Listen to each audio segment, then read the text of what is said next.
My father destroyed my childhood at 8. When he whispered, "This will be our little secret, princess." Hello, my dears. My name is Marlena, but you can call me Grandma Lena.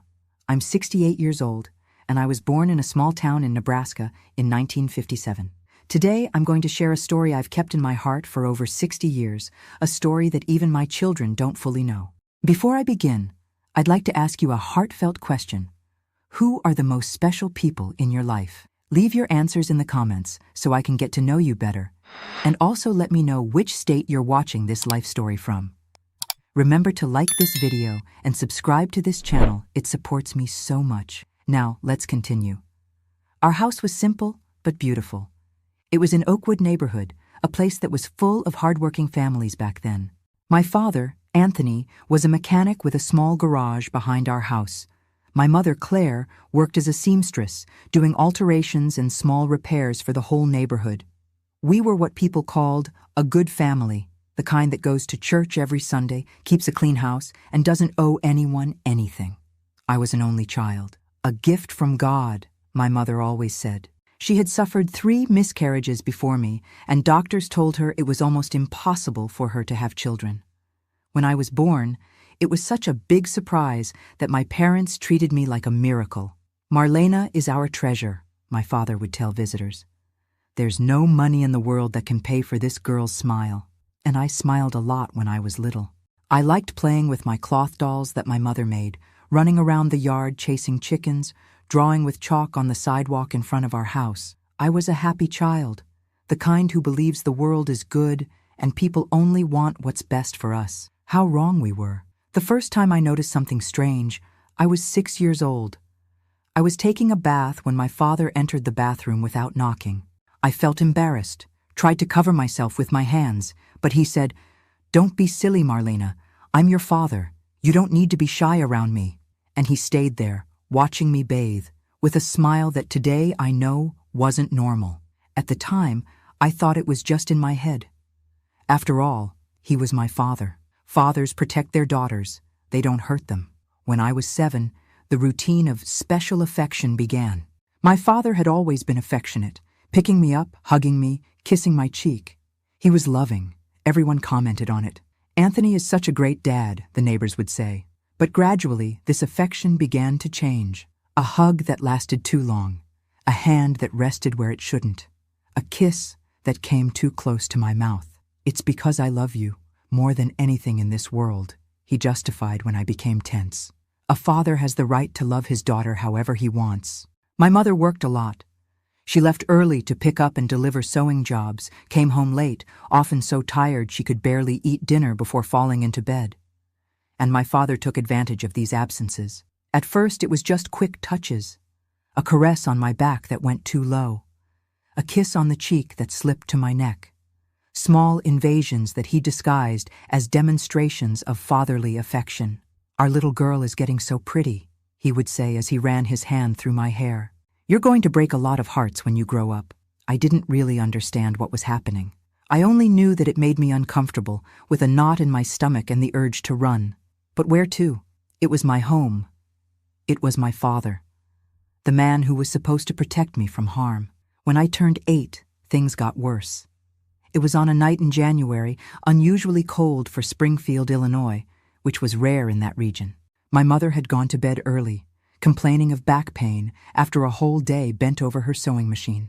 I was in the living room, watching television wrapped in a blanket, when my father sat down next to me on the couch. "Come here, princess," he said, opening his arms. "Come warm your dad up." I went without thinking twice. He was my father, after all, the hero of my childhood. The man who fixed my broken toys, who took me for ice cream on Sundays after church, who told me stories before bedtime. He pulled me onto his lap, covering me with the blanket. At first, it seemed normal. A father hugging his daughter on a cold night. But then his hands started to move, under the blanket, where no one could see, touching places that no one should touch on a child. "Dad, this is strange," I said, trying to move away. "No, it's not strange, princess," he whispered in my ear. "This is how fathers show love to their daughters, but it's our little secret, okay? Your mother wouldn't understand. She would be jealous. Our little secret. How those words haunt me to this day, as if it were a game, a special thing that only we shared. It wasn't. It was the beginning of the abuse that would destroy my childhood.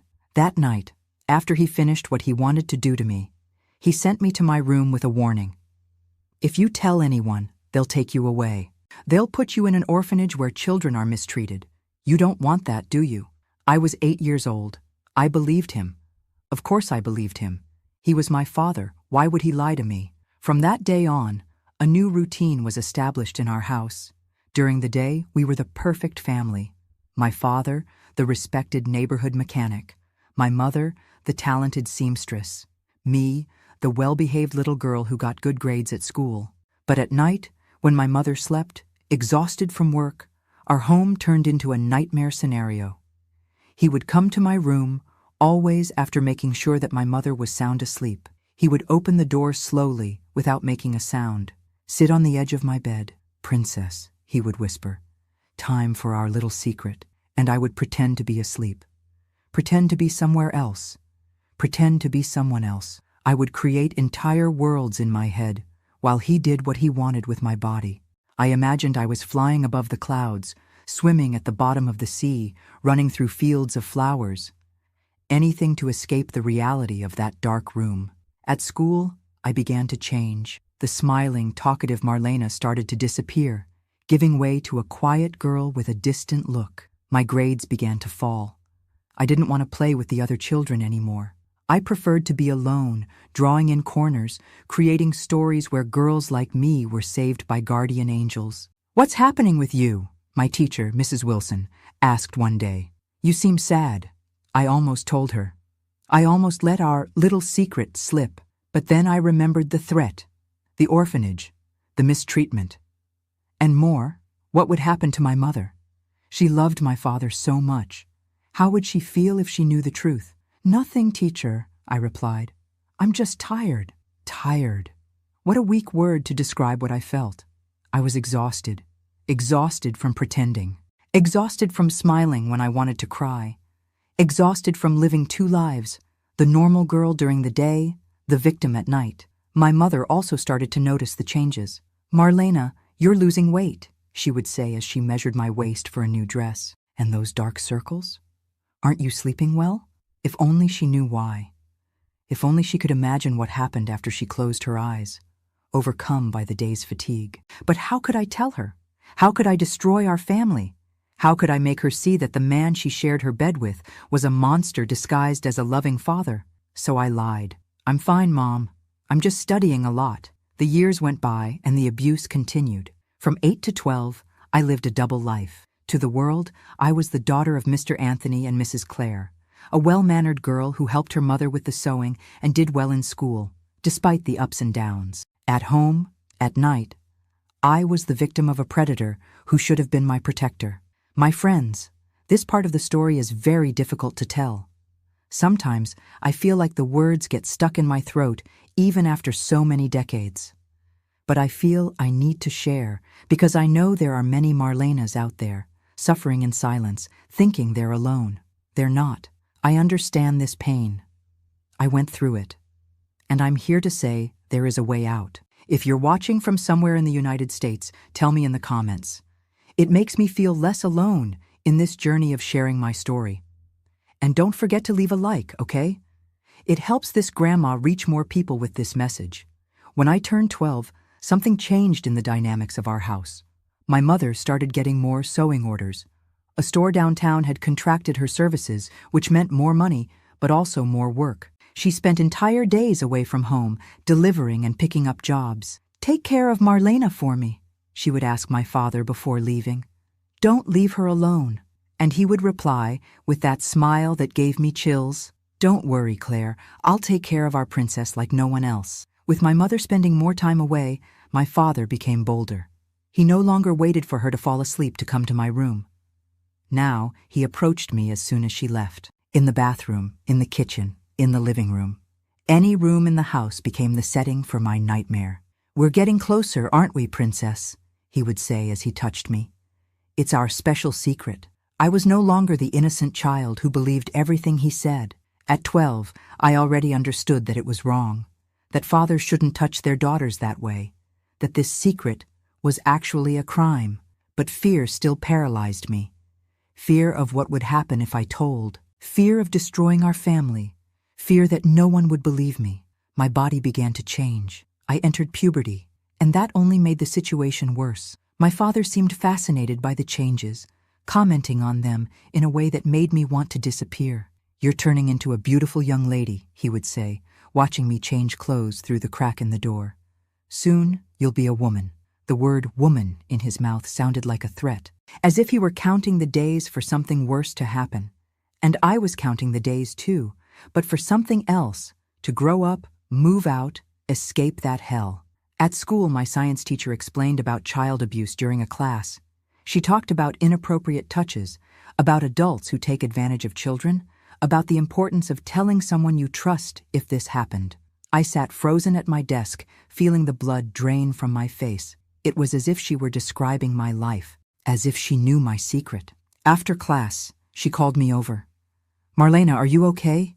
You turned so pale during the explanation." Again, I almost told her. The words were on the tip of my tongue. "My father has been abusing me since I was 8. Please help me." But then I thought about my mother, how hard she worked to maintain our home, how much she loved my father despite everything. "I'm fine, teacher. Just a little tired. Tired. Always the same excuse. Always the same lie." At 13, I began to resist. Not physically, I was still too afraid for that, but by creating barriers. I locked the bathroom door when I took a shower. I invented headaches when he tried to hug me. I slept with the light on, knowing he preferred darkness for his nightly visits. "You're different, princess," he commented, irritated, after I refused one of his special hugs. "You're pulling away from your father." "I'm growing up," I replied, trying to sound casual. "I'm not a child anymore." That seemed to make him even more irritated. "It doesn't matter how much you grow. You'll always be my little girl." The way he said "mine" gave me chills, as if I were property, an object he could use as he wished. It was during this time that I began to think about running away. I fantasized about catching a bus to Chicago, finding a job, starting a new life away from that house, from that man. But where would a 13-year-old girl go? Who would give a job, housing? I would end up on the streets, or worse, and my mother. How would she be without me? So I continued pretending, continued surviving, continued waiting for a miracle that seemed never to come. At 14, I met Lucy, a new neighbor who moved into the house next door. She was my age, but seemed older, smarter, more experienced. We quickly became friends, and for the first time in years, I felt I had someone I could trust. One afternoon, we were alone in her room, listening to records and talking about boys from school, when she asked me something that changed everything. "Marlena, why do you always get tense when your father comes near?" The question caught me off guard. I didn't know it was so obvious. I thought about denying it, about making up some excuse, but I was tired. So tired of carrying that secret alone. "Lucy, if I tell you something, do you promise not to tell anyone?" "Of course, we're friends." And I told her. For the first time, I let the words out. I told her about the touches, the night visits, the little secret. I told her how it had started when I was 8 and had never stopped. I told her about the fear, the shame, the confusion. Lucy turned pale. Tears streamed down her face as I spoke. When I finished, she hugged me so tightly I could barely breathe. "Marlena, this is abuse," she said, her voice trembling. "Your father, he's a monster. You need to tell your mother." "I can't," I replied, crying too. "She loves him. It would destroy our family." "He's already destroying you," Lucy argued. "And what if he doesn't stop? What if it gets worse?" I couldn't sleep that night. Lucy's words echoed in my head. What if it gets worse? What could be worse than what was already happening? The answer came faster than I could imagine. The conversation with Lucy planted a seed of courage inside me, but fear was still greater. I had just turned 14, and to my despair, my body was developing in a way that attracted even more of my father's sick attention. He couldn't take his eyes off me when I walked around the house, always with that look that made me feel dirty, as if he were undressing me with his eyes. "Marlena, you're looking so much like your mother when she was young," he would comment in front of visitors, putting his arm around my shoulders in a way that seemed innocent to those watching from the outside. So beautiful, but much prettier. My mother would smile, thinking it was a compliment. Little did she know what those words really meant, what happened when she wasn't looking. The way his hand squeezed my shoulder, went down my back when no one was paying attention. The abuse became more frequent and more intense. If before he waited for my mother to fall asleep, now he took advantage of any moment we were alone. In the morning, before she woke up.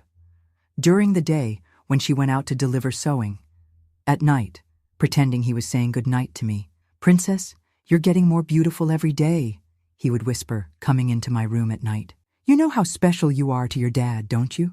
I would close my eyes and try to transport myself somewhere else, as I always did. I imagined green fields, deserted beaches, snow-covered mountains. Anywhere but that room, that house, that life. But it was getting harder and harder to escape mentally. The horror was too real, too present, too suffocating. I began to show physical signs of trauma. I lost weight drastically. School uniforms looked like they were hanging on a coat hanger when I wore them. My nails were always bitten to the quick. I had night spasms, waking up screaming from nightmares that were nothing compared to the reality I lived. My mother started to get really worried. "Honey, are you sick? Do you need to see a doctor?" How could I explain that my illness couldn't be cured with medicine? That the poison consuming me lived under the same roof, ate at the same table, was the man she loved? "It's just school stress, Mom. It'll pass." At school, my performance plummeted completely. I, who had always been a good student, could barely concentrate in class. My mind was always alert, always in panic, always exhausted from pretending everything was fine. "Is Marlena having problems at home?" my English teacher asked my mother during a school meeting. "Not that I know of," my mother replied, confused. "We're a peaceful family." Peaceful. How ironic. Our house was a silent battlefield where I fought alone every night against an enemy no one else could see. At 15, the nightmare intensified. My father started following me when I went out with my friends. He would, coincidentally, show up at the ice cream parlor where we were, at the movie theater door, at the park where we chatted. He was watching me, controlling me, as if he was afraid I would tell someone. And I was afraid too.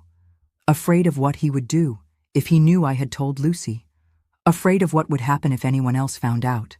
Afraid that no one would believe me.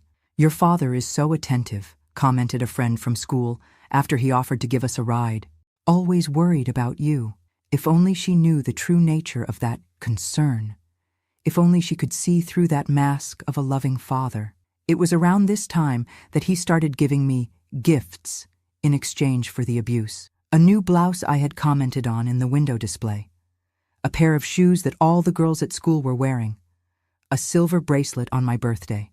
"It's our little secret," he would say, handing me the package after another night of horror. "Your mother doesn't need to know how much it cost." I hated those gifts. Each one was an invisible chain that bound me even more to silence, that transformed me into an accomplice of my own abuse. But I accepted them, because what else could I do? In 1973, when I was almost 16, a family tragedy brought a temporary change to our routine. My maternal grandmother suffered a stroke and needed constant care. My mother decided to spend 2 weeks at her house in Cedar Falls to help. "Will you be okay with your father?" she asked, worried about leaving me. I wanted to scream, "No, take me with you. Don't leave me alone with him." But I just smiled and said, "Of course, Mom. Everything will be fine." Those 2 weeks were the longest of my life. Without the shield of my mother's presence, even if she had never noticed what was happening, my father became even more daring, more violent, more insatiable. "Now it's just the two of us, Princess," he said on the first night after my mother traveled. "You don't have to pretend anymore. You don't have to hide anymore." During the day, I would go to school and stay there as long as possible. I made up group assignments, extracurricular activities, anything to avoid going home.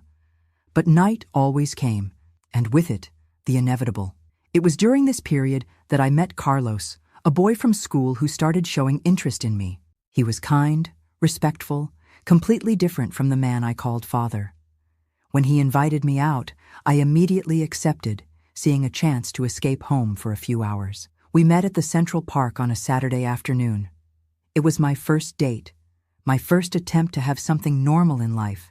Carlos held my hand as we walked, bought me ice cream, made me laugh with silly stories about the school's football team. For a few hours, I forgot about my nightmare, forgot about what was waiting for me at home.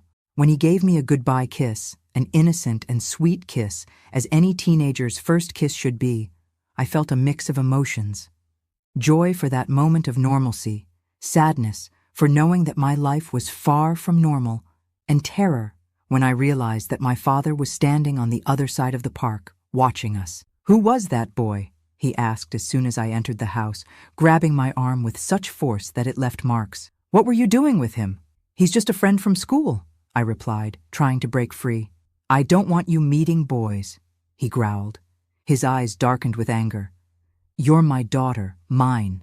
That word, mine, came out of his mouth like a prison sentence.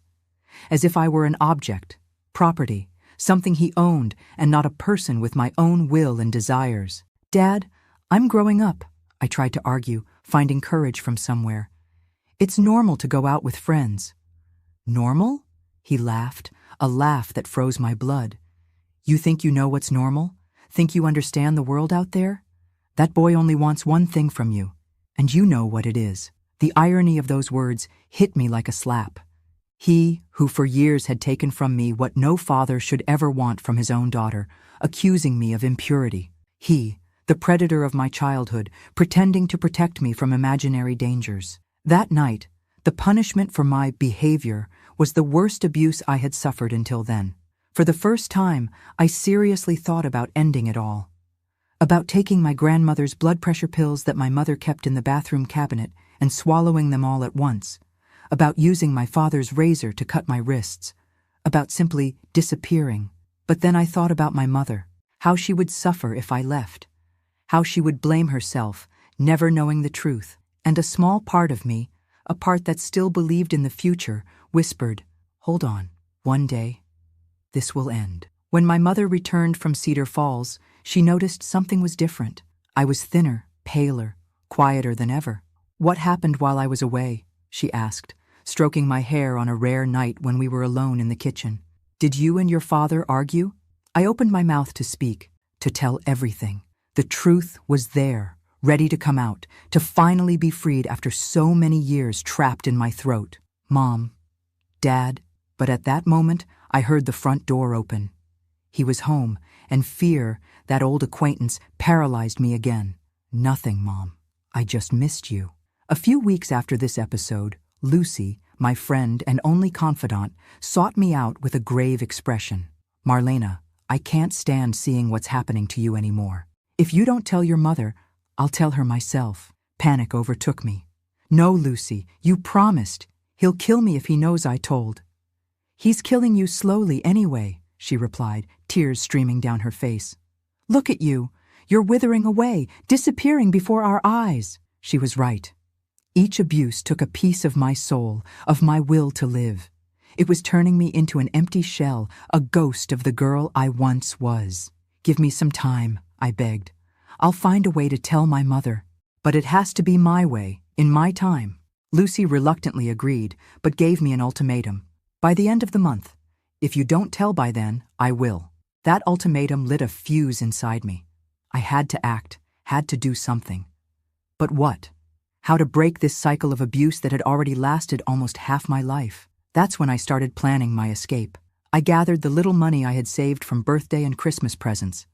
I researched buses to Chicago, where a distant cousin lived. I thought about writing a letter to my mother, explaining everything, leaving it for her to find after I was already far away. But while I was working on this plan, something terrible was being prepared in the shadows. Something that would forever change the course of my life, my mother's life, our entire family. My father must have noticed my restlessness, my whispers with Lucy, my distant looks as I planned my escape. Maybe he noticed the money I hid under the mattress, or overheard a conversation about Chicago. What I know is that he decided it was time to take drastic measures, to ensure my silence once and for all, in the most vile way possible. And so we come to that night. The night that divided my life into before and after. The night that, even after more than 50 years, still makes me wake up screaming in the darkest hours. It was a Friday, August 10th, 1973. I'll never forget that date. It's engraved in my soul like a scar that never completely disappears. I had just turned 16 the previous month. The summer was ending in Springfield, Illinois, those days when the heat was already beginning to show signs during the day. But the nights still kept a freshness that made you sleep well.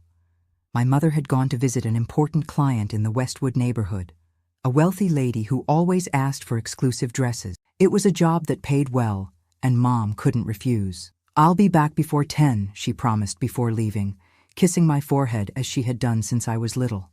I stayed at home, alone with him. My stomach was already twisting, just thinking about what was to come. In recent days, my father had been different, quieter, more observant, as if he were planning something. His eyes followed me around the house in a way that was different even from his usual behavior.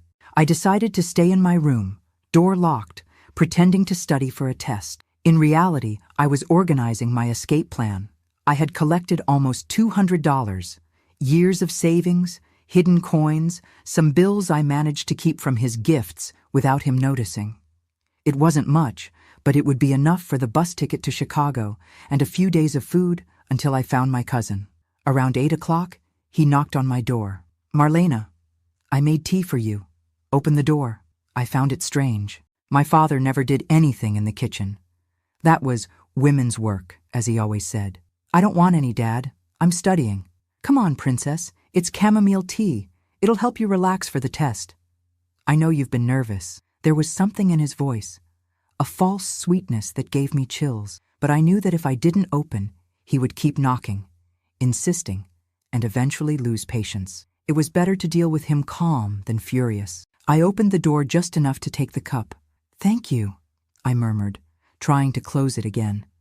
But he was faster, putting his foot in the crack. "Aren't you going to drink it in front of me?" "I made it especially for you." I looked at the yellowish liquid in the cup. It looked normal, ordinary chamomile tea. But something inside me screamed in alert. "I'm busy, Dad. I'll drink it later." "Drink it now," he insisted, and his tone changed. It was no longer a request. It was an order. "I want to see you drinking it." At that moment, I was sure there was something wrong with the tea. But what could I do? If I refused, he could force me. If I threw it away, he would see. I was cornered, as I had always been since I was 8 years old. Then I had an idea. I pretended to bring the cup to my lips, tilting it slowly. "It's hot," I complained, buying time. "Blow on it then," he said, impatient. I made 2 more pretend sips, bringing the cup to my mouth without actually drinking. "It's good, Dad. Thank you." But he didn't move. He stood there, watching, waiting. "Drink it all. I made it for you to relax." I understood that I had no way out.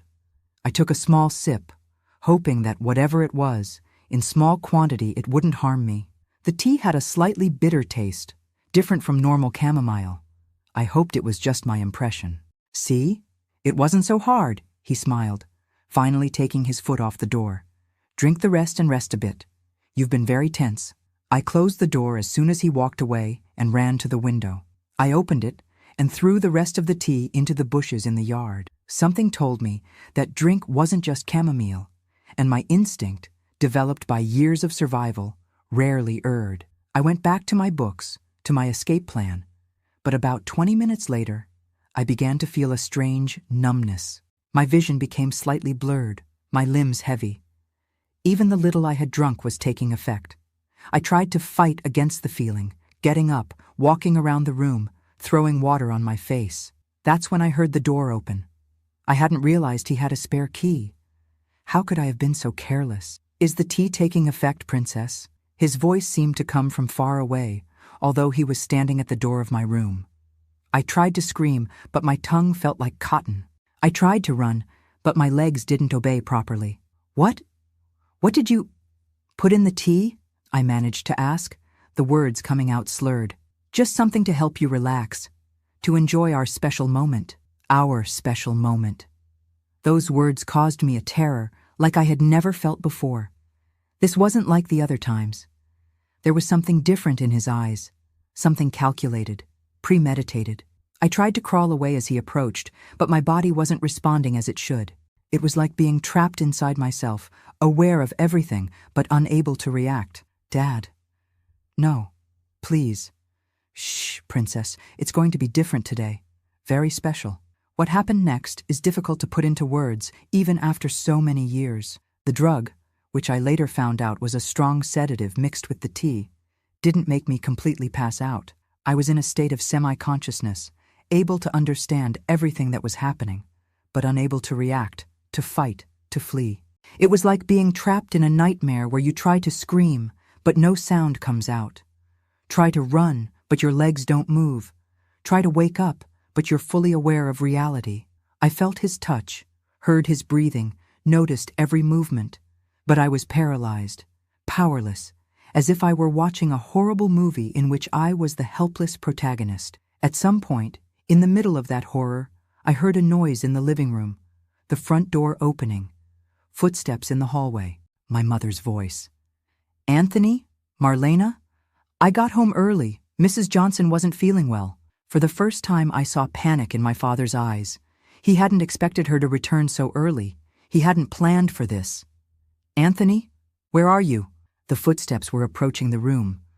My father tried to quickly compose himself, tried to cover up the evidence of what he was doing, but it was too late. The bedroom door opened completely, and there was my mother. Her face, which had always been so sweet, transformed into a mask of horror at the scene before her. Her eyes widened. The purse she was holding fell to the floor with a dull thud. My God in heaven, what's happening here? It was as if time stopped. My father froze where he was. I, still under the effect of the drug, tried to speak, tried to move, but could only emit incoherent sounds. Claire, it's not what you're thinking, my father began, his voice trembling for the first time since I'd known him. The girl is sick, with a fever. I was just... Shut up! I had never heard my mother scream like that. She, always so contained, so soft, screamed with a force that seemed to come from the depths of her soul. Get away from her, now! My father tried to approach her, tried to touch her arm, explain, invent some excuse, but my mother backed away as if his touch burned. Don't touch me. Don't come near me. She ran to where I was, semi-conscious on the bed. Marlena, my God, what did he do to you? Honey, talk to me. I tried to answer, but my tongue still didn't obey properly. Mom, tea. He put medicine. Even in my condition, I could see understanding dawn in her eyes. And then, something I had never seen before. Pure hatred, primordial, the kind of fury that only a mother can feel when she realizes her child has been hurt. She turned to my father, who was still trying to explain himself, stammering excuses. What happened next was etched in my memory as if it were yesterday. My mother, that small and delicate woman, flew at him with the force of a lioness. She beat his chest with her fists, scratching, screaming words I had never heard come from her mouth. Monster! Demon! How could you? Your own daughter! My father, caught by surprise, backed up until he hit the wall. I had never seen fear in his eyes before, but at that moment he was terrified. For the first time, he wasn't in control. Claire, you're crazy! You're going to kill me! He shouted as my mother continued her assault. That's the idea, she screamed back. Even in my drugged state, I understood what was happening. My mother could kill my father right then, and she would go to prison for it. Our lives, already shattered, would be completely destroyed. Gathering all the strength I could find, I dragged myself to the edge of the bed and shouted, my voice still slurred from the drug, Mom, stop! He's not worth it. Something in my cry made her pause. She looked at me, then at the scissors in her hand covered with his blood, and then at her own apron, also stained red. My God, what am I doing? Taking advantage of this moment of hesitation, my father ran to the front door. I heard his hurried footsteps, the door opening and closing forcefully. He had fled. My mother dropped the scissors and ran to me, hugging me, crying like I'd never seen before. Daughter, forgive me. Forgive me for not noticing. How could I be so blind? How did I not see what was happening in my own home? I finally managed to hug her back, my arms regaining some movement. It wasn't your fault, Mom. Yes, it was. It was my duty to protect you. And I failed. I failed terribly. We embraced and cried together, two broken hearts trying to comfort each other in the middle of a nightmare. When I finally recovered enough from the drug's effect to speak clearly, I told her everything. From the first inappropriate touch when I was 8 years old to that night, every abuse, every threat, every manipulation, it was like releasing 8 years of stored poison, of corrosive secrets. My mother listened to everything in silence, tears streaming down her face, occasionally nodding, holding my hands tightly. Why didn't you tell me before, honey? I was afraid. Afraid you wouldn't believe me. Afraid of destroying our family. What family? She asked, her voice bitter. A family built on lies and pain isn't a family. It's a prison. That same night she called the police. When the officers arrived, she told them everything she had seen, everything I had revealed. They took our statements, looking around with serious expressions. Ma'am, you attacked your husband with a deadly weapon, said one of the officers. That's attempted homicide. It was self-defense, my mother replied without hesitation. He was drugging and abusing my daughter. I would do it again if I had to. The other officer, older and with a kinder demeanor, nodded.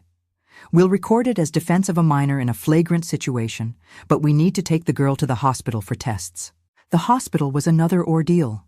Invasive exams, embarrassing questions, looks of pity and judgment.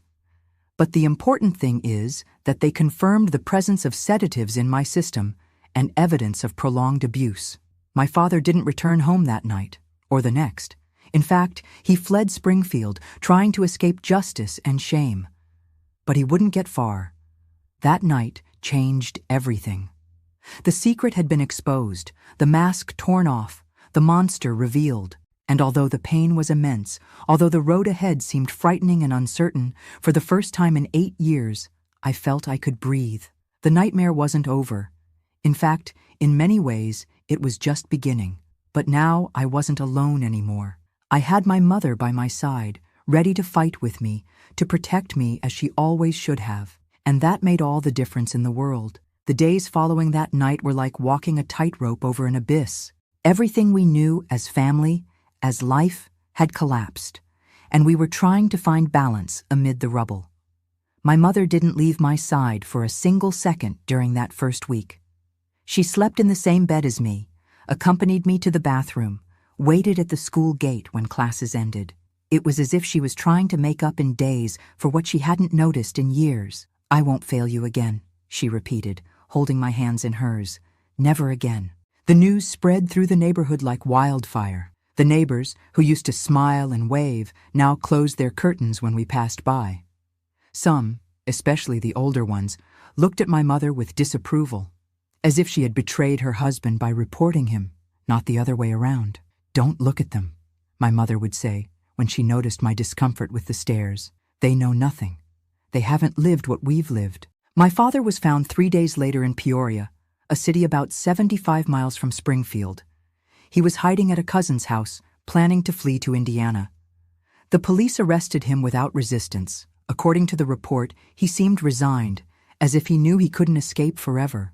When I heard about the arrest, I felt a confusing mix of emotions. Relief knowing he couldn't hurt me anymore. Anger for all the years of abuse. Sadness for what could have been and never was. And as strange as it seems, a tiny bit of guilt. That irrational guilt that victims carry, as if somehow they were responsible for their own suffering. You have no blame for anything, Lucy would tell me whenever she noticed this feeling in me. He was the adult. He was your father. All the blame is his. The legal process began in September 1973. It was one of the first child abuse cases to gain visibility in Springfield, a city where such things were usually swept under the rug, treated as family problems that should stay behind closed doors. What surprises Brazilians in the USA? The judge, Dr. Roberts, was a serious man in his 50s, with eyes that seemed to see through people. When I entered the courtroom for the first time, trembling and frightened, he looked at me with a kindness I hadn't expected. I know it's difficult to be here, he said, his voice calm and measured. "But you're doing the right thing.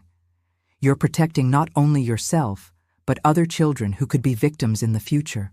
I had never thought of it that way.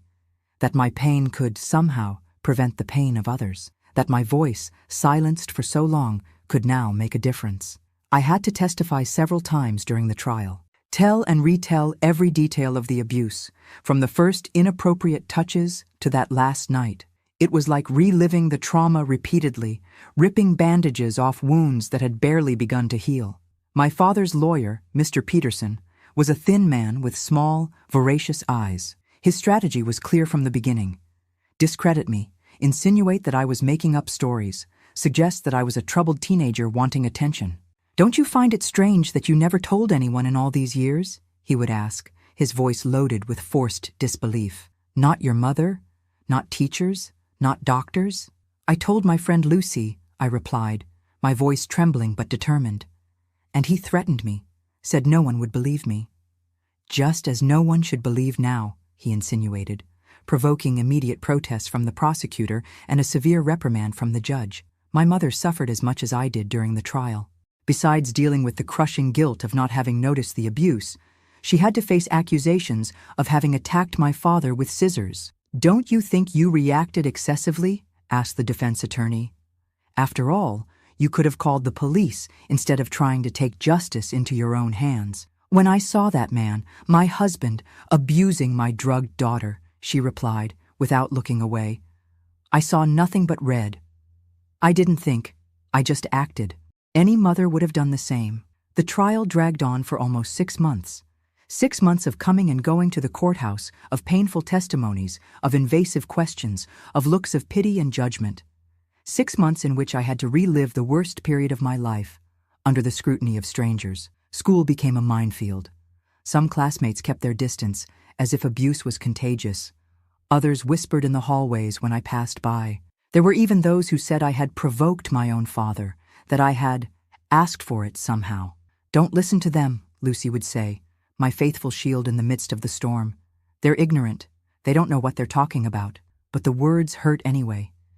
Each whisper, each look, each muffled laugh was like salt in open wounds. The teachers tried to help in their own way.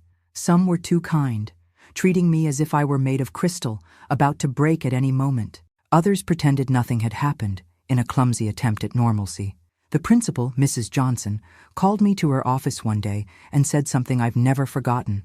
"Marlena, what happened to you was terrible, but it doesn't define who you are or who you will become. Remember that." In the midst of all this, my mother and I had to reinvent our lives from scratch. The mechanic shop that my father maintained behind our house was our main source of income. With him in jail, we were left with only her sewing work, which barely paid the bills. "I'll need to work more," she said, deep dark circles marking her once vibrant face. "I'll take more orders, work longer shifts.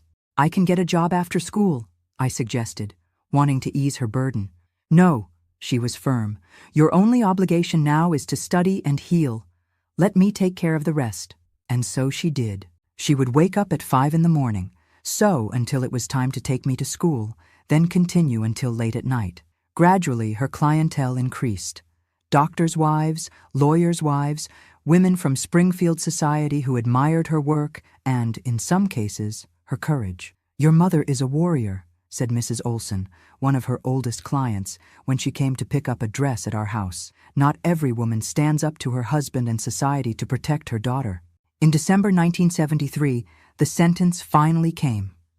My father was sentenced to 12 years in prison for statutory rape and other related crimes. The judge made a point of emphasizing the seriousness of the case and the abuse of trust involved. Brazil: history, map, culture, population, and facts.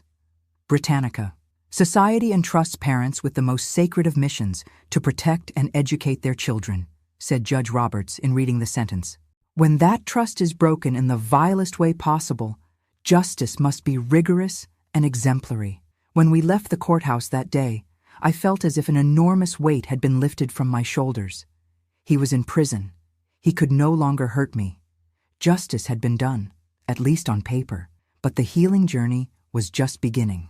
At the suggestion of the social worker who followed our case, I began therapy with Dr. Martha, a psychologist specializing in childhood trauma. At first, it was difficult to talk. The words got stuck in my throat. The feelings were too nebulous to be translated into coherent sentences. "There's no need to rush," Dr. Martha would tell me, with that calm voice that became my safe harbor. "Healing is not a straight line. There are good days and bad days. The important thing is to move forward, one step at a time, one step at a time." That became my mantra in the months that followed. When nightmares woke me in the middle of the night, sweating cold and screaming. When panic attacks left me breathless in the middle of class. When the mere sight of a man who resembled my father made me freeze in terror. One step at a time. My mother also started therapy. Guilt was consuming her, turning her black hair into gray strands almost overnight. She blamed herself for not noticing, for not protecting me, for bringing that man into our lives. "It was never your fault," I would repeat, in a role reversal where the daughter tried to comfort the mother.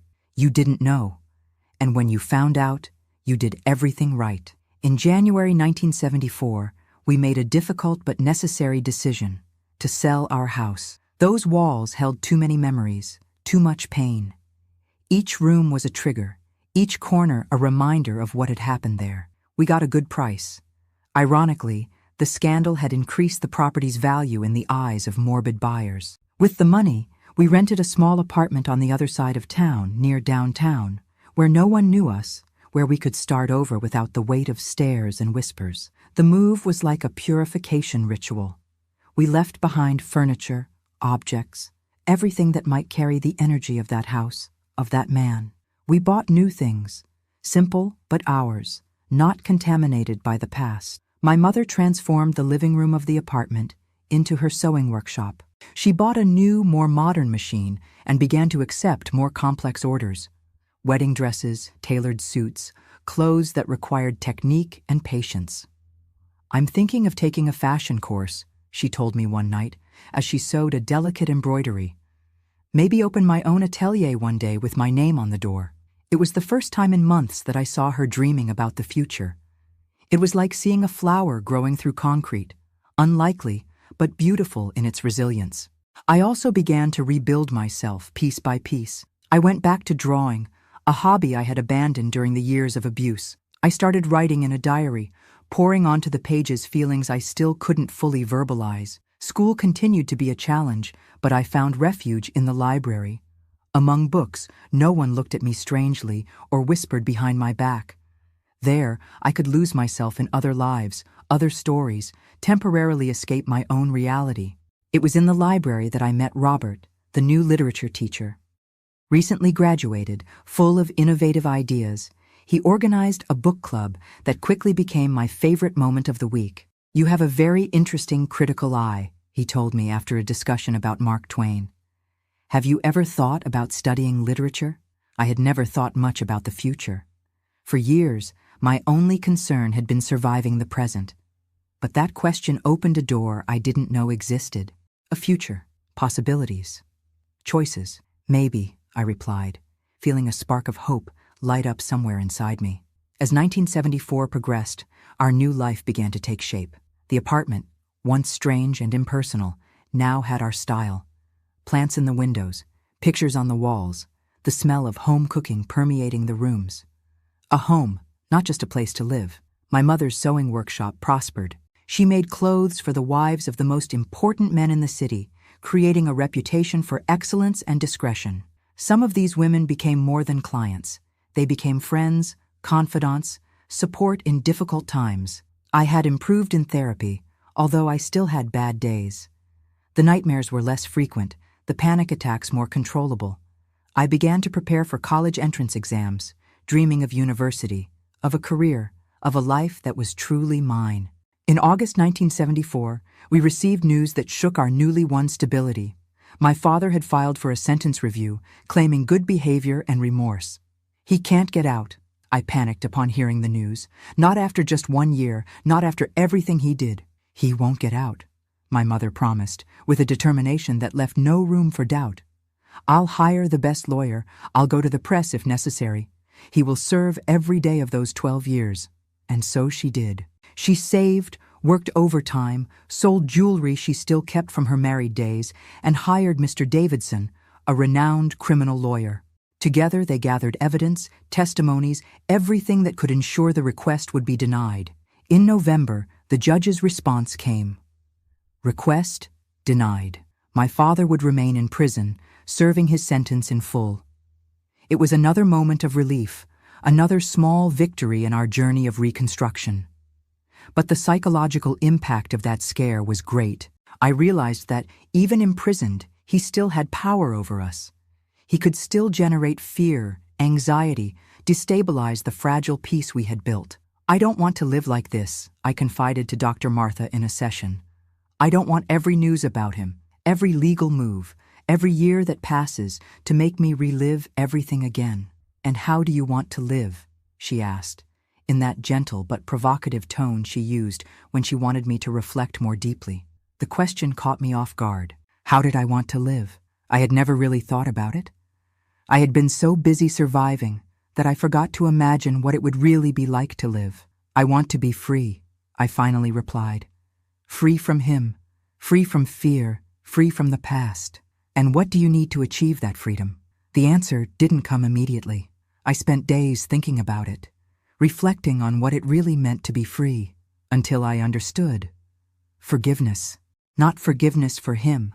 I could never forgive what he did, but forgiveness for myself, forgiveness for not having told earlier, for having endured in silence, for all the times I blamed myself for what wasn't my fault, and forgiveness for my mother too. Genuine forgiveness, not just empty words to make her feel better. Forgiveness for not seeing, for not noticing, for bringing that man into our lives. This was the most difficult step in my healing journey. More difficult than the testimonies, than the sleepless nights, than the looks of pity. Forgiving required a strength I wasn't sure I possessed. But I tried. Day after day I tried. And gradually, I felt the burden getting lighter, the chains loosening, the air entering my lungs more easily. At Christmas 1974, my mother and I celebrated together in our small apartment. It was our first truly our own celebration, without shadows of the past hovering over us. We prepared a simple but love-filled dinner, decorated a small tree with handmade ornaments, exchanged modest but meaningful gifts. To new beginnings, she toasted at midnight, raising a glass of cider. To new beginnings, I repeated, feeling for the first time that this was really possible. The year 1975 dawned with a promise of novelties. I would turn 18 in July, finish high school in December, take the entrance exams for literature. My mother would start her technical fashion course, expand the workshop, maybe hire an assistant. We were rebuilding our lives, piece by piece, day by day. The road was still long, the challenges still many, but for the first time since that fateful night of August 1973, we looked forward with hope instead of fear. And that, perhaps, was our greatest victory. The following years were of reconstruction and discoveries. In July 1975, I turned 18, officially an adult before the law, although I had already felt aged inside for a long time. My mother organized a small party in our apartment with only a few close friends and her dearest clients.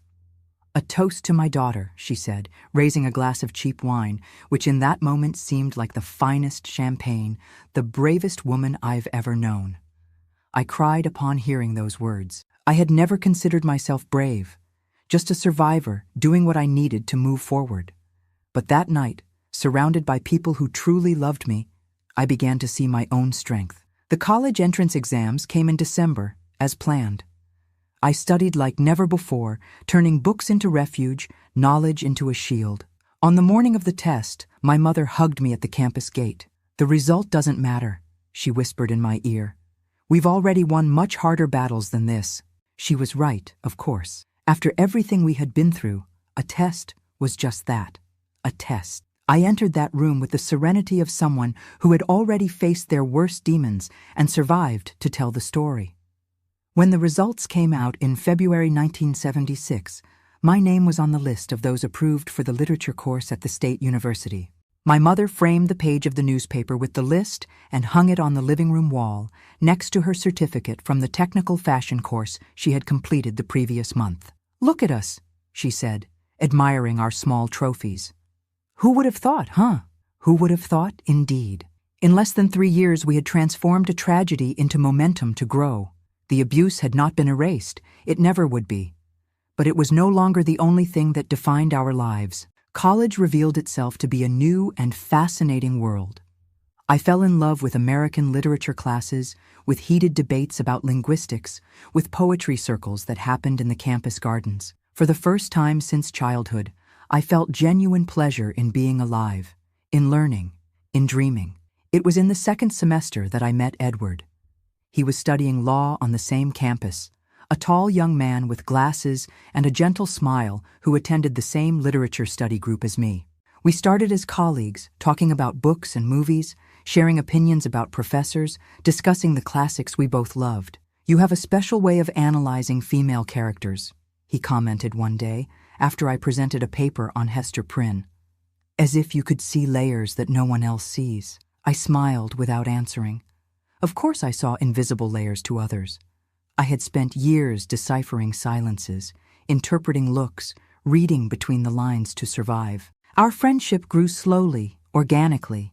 Edward was different from any young man I had ever met. Respectful, patient, never invading my space or forcing situations. When he finally invited me out, almost a year after we met, it was with a delicacy that completely disarmed me. "I completely understand if you don't want to," he added after the invitation, seeming genuinely concerned about my comfort. "We can continue just as friends." I hesitated. The trauma was still there, buried but alive, making my heart race at the thought of getting romantically close to a man.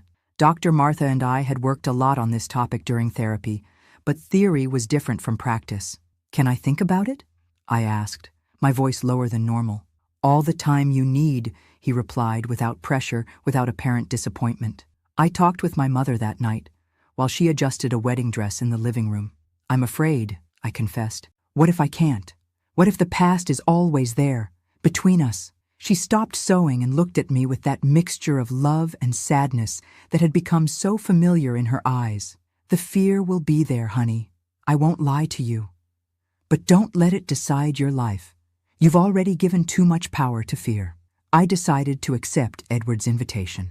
Our first date was at a cafe near campus, a public, busy, safe place. We talked about literature, about our families. I only mentioned that my parents were separated, about our professional dreams. "I want to be a teacher," I revealed, surprising myself with the clarity of this desire. "Help children discover worlds through books." "You would be an amazing teacher," he said, and there was sincerity in his voice. "I want to be a criminal lawyer. Defend those who can't defend themselves." Something in those words touched a sensitive chord in me. I remembered Mr. Davidson, the lawyer who had helped us keep my father in prison. How his work had been fundamental to our safety, our peace of mind. Our relationship evolved at the pace I could handle. Edward never pressured me, never demanded more than I was ready to give. When I told him about my past, almost a year after we started dating, he cried with me, held my hands, promised he would never hurt me. "You're the strongest person I've ever met," he said, echoing without knowing my mother's words. "And if you allow me, I want to spend the rest of my life helping to heal these wounds." In 1979, news shook our fragile sense of security. My father had obtained a sentence reduction for good behavior and would be released in a few months. The news hit me like a punch to the stomach. The nightmares, which had considerably diminished, returned full force. "He can't find us," I told my mother in panic. "He can't know where we are." Edward, already graduated and working in a law firm, helped us get a restraining order. My father could not approach us, could not try to contact us, could not even stay in the same city. "It's the most the law allows," Edward explained, frustrated with the system's limitations. "But I'll make sure it's strictly enforced." It was in this moment of crisis that Edward proposed to me. Not in a traditional romantic way, with candlelight dinner and a ring in a champagne flute. It was on a common afternoon, while we were researching legal ways to protect ourselves. "Marry me," he said simply. Not out of fear, not for protection, but because I want to build a life with you.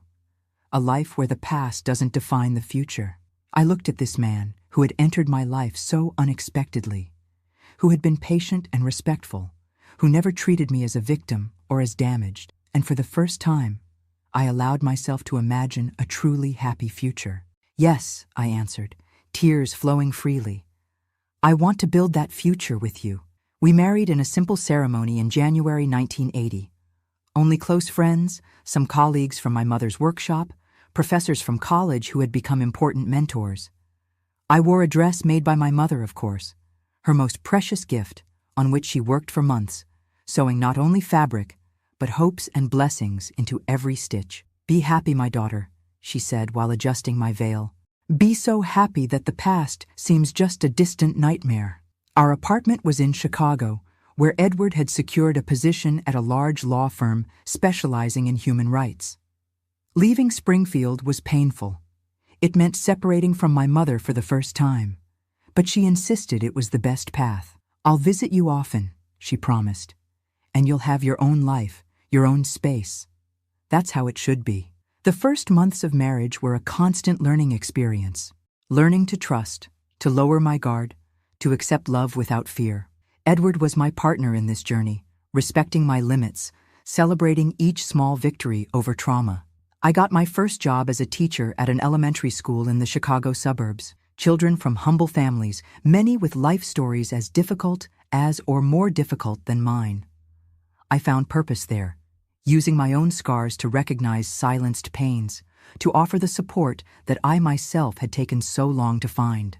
In 1982, I discovered I was pregnant.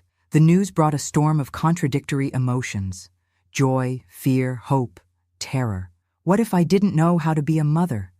What if my past interfered with how I would raise my child? You'll be a wonderful mother precisely because of your past, not despite it, Edward assured me, holding my trembling hands. You know, more than anyone, the importance of protecting, respecting, loving unconditionally.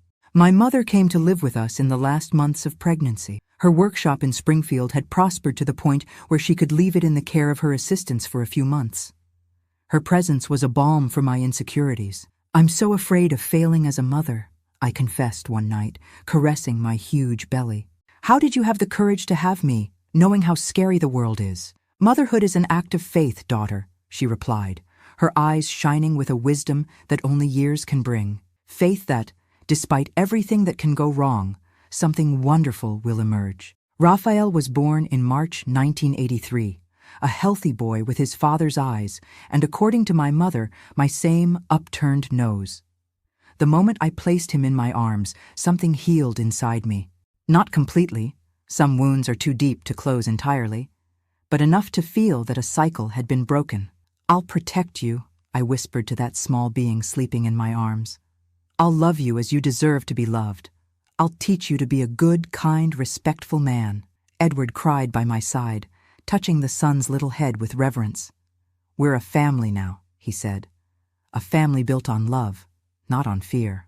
2 years later, in 1985, our family grew with the arrival of Julia, a girl with dark curls and a smile that lit up the entire room.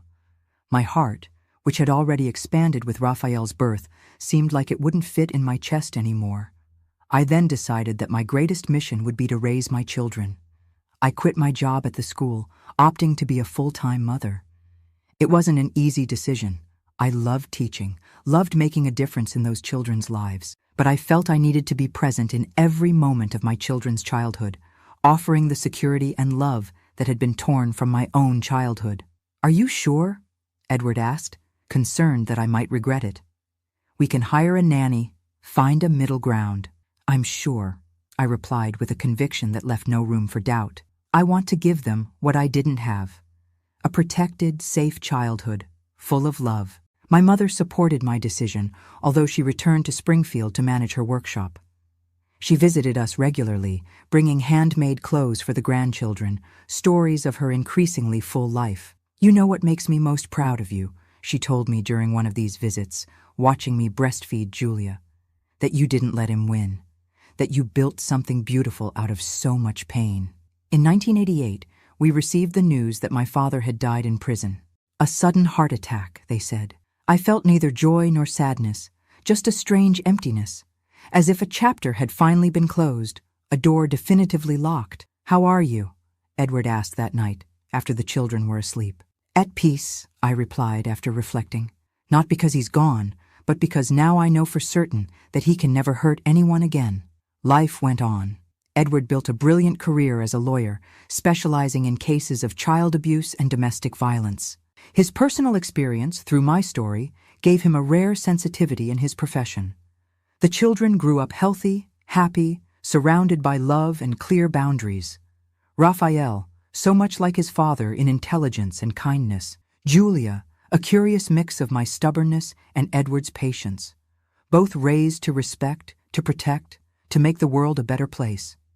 In 1995, my mother was diagnosed with advanced breast cancer. The news fell like a bomb in our lives. She, who had been my pillar of strength, my savior, my best friend, now needed me. "Come to Chicago," I begged on the phone. "The best doctors are here. We can take care of you." "I'm too old to start over, honey," she replied, her voice weak but determined. "I prefer to stay in my little corner, surrounded by what I've built." I respected her decision, though with a broken heart. I started traveling to Springfield every 2 weeks, taking the grandchildren to brighten her days, helping with chemotherapy that left her so weak, cooking her favorite recipes that she no longer had the strength to prepare.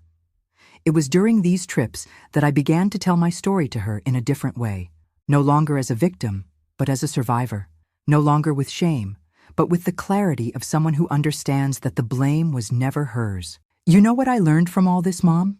I said one afternoon as we knitted together, a hobby she had taught me.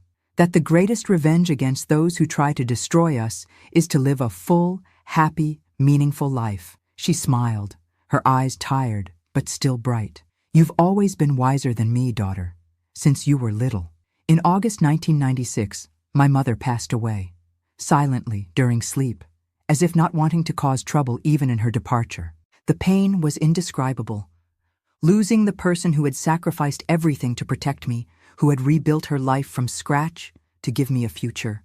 At the funeral, as I watched her coffin descend into the earth, I made a silent promise. I would continue her legacy of strength, protection, unconditional love, not just with my children, but with anyone who crossed my path needing help. The following years were of consolidation. Raphael graduated in medicine, determined to help traumatized children. Julia followed her father's footsteps in law, with a special focus on women's rights. Both knew my story. I told them when they reached the appropriate age, without graphic details, but with the truth necessary to understand where my overprotection came from. My occasional moments of panic, my insistence on values such as respect and consent. "You're the strongest woman I know, Mom," Julia told me after hearing my story.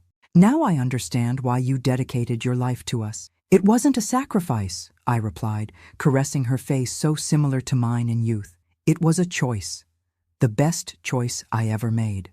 Edward and I grew old together, our love maturing like good wine. He never ceased to be the gentle and respectful man I met in college, never made me feel less because of my scars, never treated me as fragile or broken. "You know what I love most about you?" he asked me one night, already with gray hair and wrinkles around his eyes. "Your ability to transform pain into love, to use your wounds to heal others." And here I am now, at 68, Grandma Lena to 5 wonderful grandchildren, sharing my story publicly for the first time.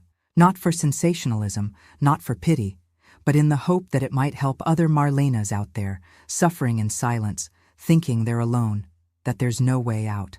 There is a way out, my dears. There is healing. There is a new beginning. There is life, full, meaningful, beautiful, even after the worst trauma. I don't say it's easy. I don't say the scars disappear completely, but they can transform from symbols of pain into medals of courage. If you're watching this and identified with my story, know that you're not alone, that you deserve help, deserve protection, deserve love, that what happened to you doesn't define who you are or who you can become. My dears, if this story touched your heart, please leave your like and subscribe to the channel. Each subscription, each like, helps this grandma here to take her message to more people who need to hear that there is hope, that there is healing, that there are new beginnings. I especially love hearing from you in the comments.